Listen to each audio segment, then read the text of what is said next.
Seeing the return of something similar to an institution cast aside long ago, debtors' prisons, where the inability to pay fines associated with small crimes means jail time and worse. Walter Olson, a senior fellow at the Cato Institute, evaluates the incentives for the parties involved. We're beginning to hear about people who end up spending, not insignificant times in jail because they're unable to pay fees that they owe the government, and these people are often have been charged with crimes and are unable to pay. Charged with crimes and sometimes with very small crimes. National Public Radio just did a series on this, which is focused attention on it, although the abuses have been getting coverage for a few years now. And the stories told by NPR will begin with something like catching a fish out of season or making an illegal left turn, things that don't sound as if they would get you very deeply entangled with the criminal justice system, but they carry a fine, and if the fine is $150, it might sound like something that even a relatively poor person could handle.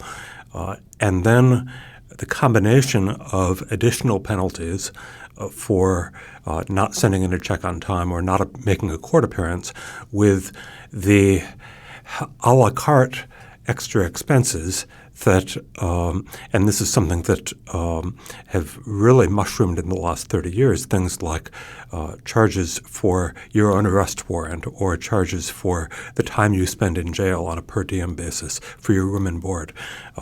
Many of these things will turn that initial very small obligation into thousands of dollars.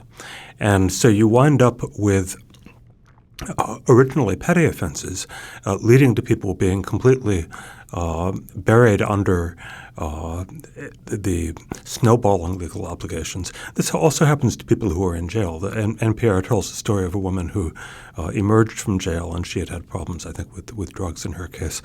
So she gets out of jail, but she's got a $10,000 debt hanging over her. It's kind of like student debt, except that you haven't had the education.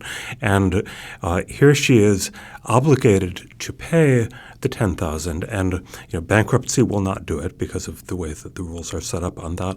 And what makes it such a treadmill that you can't outrun for many people is that the consequences of not making a payment can mean that you have violated your probation, so you are subject to arrest again, and you're back in the criminal system. You don't just owe money, but you are one step away from being dragged back into the criminal system. You've written about this in some slightly different contexts, which is the attempt to privatize some government services. Yeah.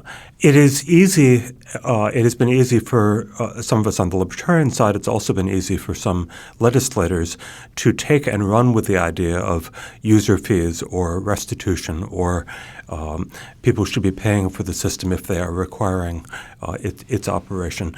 And there is certainly a germ of logic within that, and yet the germ can grow into something completely different from what it immediately appears.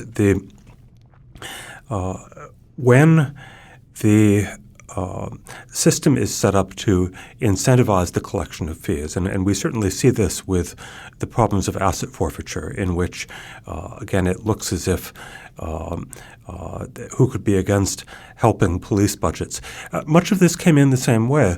The cost of incarceration was skyrocketing when the combination of the war on crime and the war on drugs led to tremendous building of new correctional institutions. The money had to come from somewhere. Legislators resisted the idea of allocating more money to such an unpopular thing. And so about 30 years ago, Michigan made itself the first state to begin charging a room and board fee, just as if you were at a motel, for the privilege of being in prison.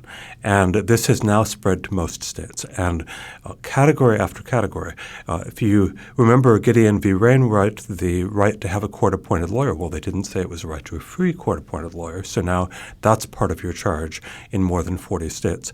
The electronic ankle monitoring or alcohol monitoring, which is sometimes a requirement of not being jailed, well, that may be $400 a month, as in one of the cases that NPR cited.